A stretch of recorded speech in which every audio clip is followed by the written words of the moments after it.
السلام علیکم dear students, کیا حال ہے؟ آپ سب کیسے ہیں؟ امید کرتی ہوں آپ سب خیریت سے ہوں گے۔ میں ہوں آپ کی اسلامیات کی ٹیچر۔ سب سے پہلے تو آپ کی کامیابی پہ میں آپ سب کو مبارکباد دینا چاہوں گی کہ آپ بچے پچھلی کلاس پاس کر کے نئی کلاس میں آ چکے ہیں، تو میری طرف سے آپ سب کو بہت بہت مبارک۔ جیسا کہ آپ جانتے ہیں کہ اسکول فی الحال اوپن نہیں ہے، تو آپ کو جو کام اب کروایا جائے گا وہ آپ کے لیے ویڈیو لیکچرز کے تھرو ہم آپ کو کروائیں گے، ٹھیک ہے؟ تو آج کا جو ہمارا ٹاپک ہے وہ ہے سیرت النبی صلی اللہ علیہ وآلہ وسلم۔ سیرت النبی سے مراد ہمارے پیارے نبی حضرت محمد صلی اللہ علیہ وآلہ وسلم کے اعلیٰ اخلاق، ان کی عادات اور ان کی حیات طیبہ کے بارے میں۔ ہمارے پیارے نبی حضرت محمد صلی اللہ علیہ وآلہ وسلم کی ولادت 12 ربیع الاول 571 عیسوی پیر کے دن ہوئی، ٹھیک ہے؟ آپ صلی اللہ علیہ وآلہ وسلم کے دادا عبد المطلب نے آپ کا نام محمد رکھا اور آپ کی والدہ بی بی آمنہ نے آپ کا نام احمد رکھا تھا۔ ہمارے پیارے نبی حضرت محمد صلی اللہ علیہ وآلہ وسلم کی ولادت سے پہلے، یعنی کہ ان کی پیدائش سے پہلے ان کے والد حضرت عبداللہ کی وفات ہو چکی تھی۔ آپ کی پرورش آپ کی والدہ حضرت بی بی آمنہ نے کی، اور جب آپ کی عمر 6 سال ہوئی تو آپ کی والدہ بی بی آمنہ کا بھی انتقال ہو گیا۔ والدہ کے انتقال کے بعد آپ کی پرورش کا ذمہ آپ کے دادا عبد المطلب نے لیا، اور جب آپ کی عمر 8 سال ہوئی تو آپ کے دادا حضرت عبد المطلب بھی وفات پا گئے۔ پھر دادا کی وفات کے بعد آپ صلی اللہ علیہ وآلہ وسلم کی پرورش آپ کے چچا ابو طالب نے کی، یعنی کہ دادا کی وفات کے بعد آپ صلی اللہ علیہ وآلہ وسلم اپنے چچا ابو طالب کے پاس رہنے لگے تھے۔ چچا ابو طالب کا پیشہ تجارت تھا، اور وہ اکثر تجارت کی غرض سے ملک شام جایا کرتے تھے۔ جب آپ کی عمر 9 برس ہوئی اور آپ کے چچا ابو طالب نے تجارت کی غرض سے ملک شام جب جانے کا ارادہ ظاہر کیا تو آپ صلی اللہ علیہ وآلہ وسلم نے بھی ان کے ساتھ جانے کی ضد کی، یعنی کہ آپ نے جانے کی خواہش ظاہر کی، تو آپ کے چچا آپ کو ساتھ لے کے نہیں جانا چاہتے تھے۔ اس کی وجہ یہ تھی کہ ایک تو آپ چھوٹے تھے، کیونکہ ابھی آپ کی عمر 9 سال تھی، اور دوسری وجہ یہ تھی کہ جو شام کا سفر تھا وہ کافی مشکل اور لمبا تھا، اور اس وجہ سے آپ کے جو چچا تھے وہ آپ کو ساتھ لے کے نہیں جانا چاہتے تھے، لیکن آپ کے اصرار کرنے پہ، آپ کے ضد کرنے پہ وہ آپ کو ساتھ لے کر چلے گئے۔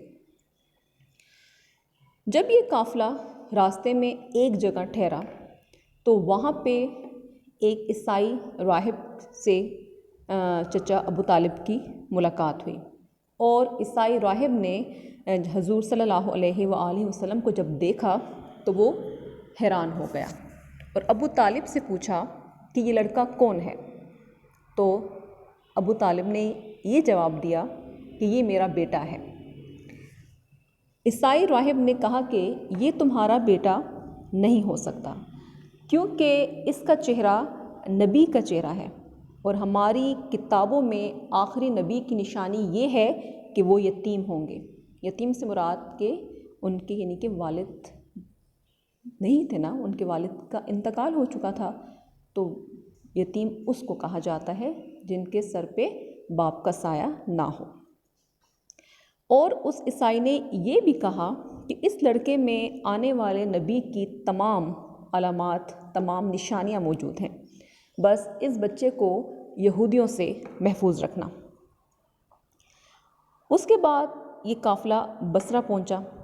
بصرہ میں ان کی ملاقات عیسائیوں کے سب سے بڑے راہب جس کا نام بحیرہ تھا اس سے ہوئی، اور بحیرہ نے بھی ابو طالب سے حضور صلی اللہ علیہ وآلہ وسلم کے بارے میں سوالات کیے، اور ابو طالب سے کہا تمہارا بھتیجا نبی ہے اور بڑی شان والا ہے، ہماری کتابوں میں ان کے نبی ہونے کی ساری نشانیاں موجود ہیں، پس تم نے اس کو یہودیوں سے محفوظ رکھنا ہے، یہودیوں سے اس کو بچا کے رکھنا ہے،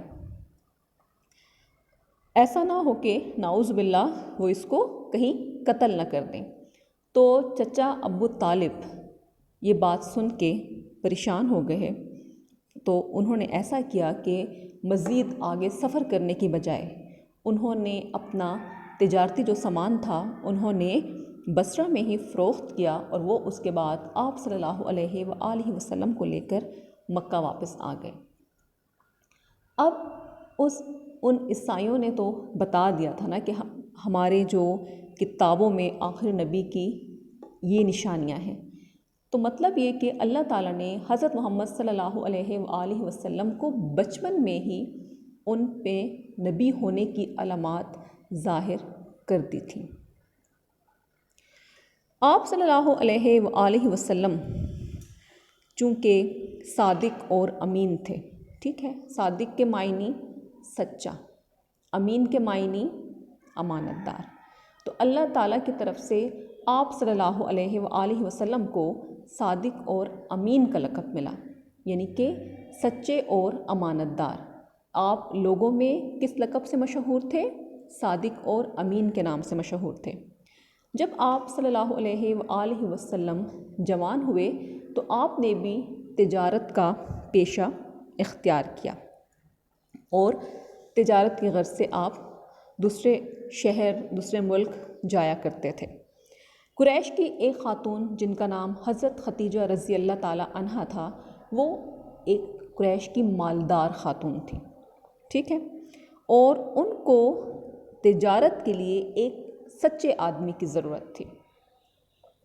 پھر ہوا یوں کہ حضرت ختیجہ رضی اللہ تعالیٰ عنہا نے آپ صلی اللہ علیہ وآلہ وسلم کی سچائی کے بارے میں جب سنا تو آپ صلی اللہ علیہ وآلہ وسلم کو بلوایا اور دگنے معاوضے پر تجارت کی پیشکش کی، کیونکہ وہ یہ چاہتی تھیں کہ ان کا جو تجارتی سامان ہے وہ کون لے کر جائے؟ وہ حضور صلی اللہ علیہ وآلہ وسلم کو بھجوانا چاہتی تھی۔ آپ صلی اللہ علیہ وآلہ وسلم نے ان کی پیشکش کے بعد یعنی کہ اپنے چچا ابو طالب سے مشورہ کیا، اور پھر ابو طالب کے مشورے سے آپ نے کیا کیا؟ حضرت ختیجہ رضی اللہ تعالیٰ عنہا کی اس پیشکش کو، اس آفر کو قبول کر لیا، اور تجارت کا سامان لے کر ملک شام روانہ ہو گئے، ٹھیک ہے۔ تو ویسے تو ہمارا اس سے آگے بھی ہمارا چیپٹر باقی ہے جو ہم انشاءاللہ نیکسٹ کلاس میں اس کو مزید آپ کے ساتھ ایکسپلین کروں گی۔ اب ہم ایسا کرتے ہیں کہ ہم اس چیپٹر کی، اس پیج کی ہم ریڈنگ کرتے ہیں۔ سیرت النبی صلی اللہ علیہ وآلہ وسلم، ہمارے پیارے نبی صلی اللہ علیہ وآلہ وسلم کی حیات طیبہ۔ ہمارے پیارے نبی صلی اللہ علیہ وآلہ وسلم کی پیدائش سے پہلے حضرت عبداللہ کی وفات ہو چکی تھی۔ حضرت عبداللہ کون تھے؟ آپ صلی اللہ علیہ وآلہ وسلم کے والد۔ آپ صلی اللہ علیہ وآلہ وسلم 6 سال کے ہوئے تو والدہ کا بھی انتقال ہو گیا۔ انتقال کے کیا معنی ہے؟ فوت ہو جانا، وفات پا جانا۔ پھر آپ صلی اللہ علیہ وآلہ وسلم کے دادا نے آپ صلی اللہ علیہ وآلہ وسلم کی پرورش کی۔ پرورش کا معنی تربیت کرنا، پالنا۔ 2 سال بعد ان کا بھی انتقال ہو گیا۔ دادا کی وفات کے بعد آپ صلی اللہ علیہ وآلہ وسلم اپنے چچا ابو طالب کے ساتھ رہنے لگے۔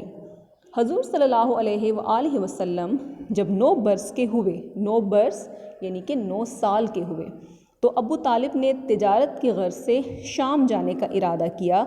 آپ صلی اللہ علیہ وآلہ وسلم نے بھی ساتھ جانے کی خواہش کی۔ شام کا سفر طویل اور دشوار تھا۔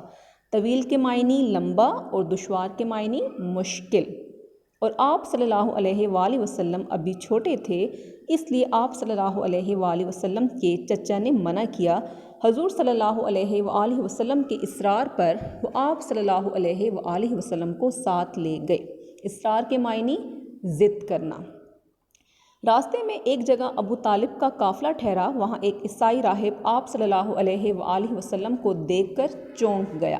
چونک جانا، حیران ہو جانا، اور ابو طالب سے پوچھا کہ یہ لڑکا کون ہے؟ انہوں نے کہا یہ میرا بیٹا ہے۔ راہب نے کہا یہ تمہارا بیٹا نہیں ہو سکتا، کیونکہ اس کا چہرہ نبی کا چہرہ ہے۔ ہماری کتابوں میں آخری نبی کی ایک نشانی یہ ہے کہ وہ یتیم ہوں گے۔ یتیم اس کو کہا جاتا ہے جس کے والد کی ڈیتھ ہوئی ہو، جس کے والد کی یعنی کہ جس کے سر پہ باپ کا سایہ نہ ہو۔ اس لڑکے میں آنے والے تمام نبی کی تمام نشانیاں موجود ہیں۔ اس بچے کی یہودیوں سے حفاظت کرنا۔ اس کے بعد یہ قافلہ بصرہ پہنچا۔ بصرہ میں ان کی ملاقات عیسائیوں کے سب سے بڑے راہب بحیرہ سے ہوئی۔ بحیرہ نے ابو طالب سے حضور صلی اللہ علیہ وآلہ وسلم کے بارے میں سوالات کیے اور ابو طالب سے کہا کہ تمہارا بھتیجا نبی ہے اور بڑی شان والا ہے۔ ہماری کتابوں میں ان کے نبی ہونے کی ساری علامات موجود ہیں۔ یہودیوں سے ان کی پوری طرح حفاظت کرو۔ اگر انہوں نے ان میں نشانیاں دیکھ لیں تو وہ انہیں نعوذ باللہ قتل کرنے کی کوشش کریں گے۔ قتل کرنا، مارنا۔ ابو طالب بحیرہ کی باتوں سے خوفزدہ ہو گئے، یعنی کہ پریشان ہو گئے۔ انہوں نے اپنا سامان بصرہ میں ہی فروخت کیا۔ فروخت کے معنی بیچ دیا، اور آپ کو لے کر مکہ واپس آ گئے۔ آپ صلی اللہ علیہ وآلہ وسلم کا حضرت خدیجہ رضی اللہ تعالی عنہا سے نکاح۔ بچپن ہی سے آپ صلی اللہ علیہ وآلہ وسلم دیانت اور امانت کی وجہ سے لوگوں میں امین اور صادق کے نام سے مشہور تھے۔ آپ صلی اللہ علیہ وآلہ وسلم جب جوان ہوئے تو آپ صلی اللہ علیہ وآلہ وسلم نے تجارت شروع کی۔ قریش کی ایک مالدار خاتون حضرت خدیجہ رضی اللہ تعالی عنہا کو تجارت کے لیے ایک سچے آدمی کی ضرورت تھی۔ حضرت خدیجہ رضی اللہ تعالی عنہا نے آپ صلی اللہ علیہ وآلہ وسلم کی سچائی کے بارے میں سنا تو آپ صلی اللہ علیہ وآلہ وسلم کو بلوایا اور دگنے معاوضے پر تجارت کی پیشکش کی۔ پیشکش کرنا، آفر کرنا۔ آپ صلی اللہ علیہ وآلہ وسلم نے اپنے چچا ابو طالب کے مشورے کے بعد اس پیشکش کو قبول کر لیا اور تجارت کا سامان لے کر شام روانہ ہو گئے۔ شام جو ہے وہ ایک ملک کا نام ہے، تو ملک شام آپ روانہ ہو گئے۔ ویسے تو بچوں آج کا جو ٹاپک ہم نے پڑھا، آپ صلی اللہ علیہ وآلہ وسلم کا حضرت خدیجہ سے نکاح، ٹھیک ہے، وہ انشاءاللہ نیکسٹ جب ہماری لیکچر ہوگا میں اس میں آپ کو مزید تفصیل کے ساتھ بتاؤں گی، ٹھیک ہے۔ تو یہ تھا آج کا ہمارا ٹاپک، اور امید کرتی ہوں کہ آپ کو یقیناً سمجھ آئی ہوگی، ٹھیک ہے۔ آج آپ کو ایک ہوم ورک دیا جا رہا ہے، اور وہ ہوم ورک یہ ہے کہ آج آپ نے کھانا کھانے سے پہلے اور بعد کی دعا یاد کرنی ہے، ٹھیک ہے۔ کھانا کھانے سے پہلے کی دعا، بسم اللہ والا برکت اللہ، بسم اللہ والا برکت اللہ، میں نے اللہ کے نام کے ساتھ اور اللہ کی برکت پر کھانا شروع کیا۔ تو یہ کھانا کھانے سے پہلے کی دعا ہے۔ تو آپ بچے بھی جب کھانا کھائیں تو اس سے پہلے ضرور یہ دعا پڑھا کریں۔ کھانا کھانے کے بعد کی دعا، الحمدللہ الذی اطعمنا وسقانا وجعلنا من المسلمین، الحمدللہ الذی اطعمنا وسقانا وجعلنا من المسلمین۔ سب تعریفیں اللہ ہی کے لیے ہیں جس نے ہمیں کھلایا اور پلایا اور مسلمان بنایا۔ سب تعریفیں اللہ ہی کے لیے ہیں جس نے ہمیں کھلایا اور پلایا اور مسلمان بنایا۔ لیکن آپ نے صرف عربی یاد کرنی ہے، ٹھیک ہے۔ کھانا کھانے سے پہلے کی دعا اور بعد کی دعا آپ نے یاد کرنی ہے، ٹھیک ہے۔ آئی سمجھ؟ تو یہ تھا آج کا ہمارا لیکچر۔ انشاءاللہ نیکسٹ کلاس میں پھر آپ کو اس چیپٹر کی مزید جو ہمارے پاس باقی رہ گیا ہے اس کو میں مزید نیکسٹ کلاس میں آپ کے ساتھ آپ کو تفصیل کے ساتھ بتاؤں گی۔ نیکسٹ کلاس تک کے لیے اپنا بہت خیال رکھیں۔ اللہ حافظ۔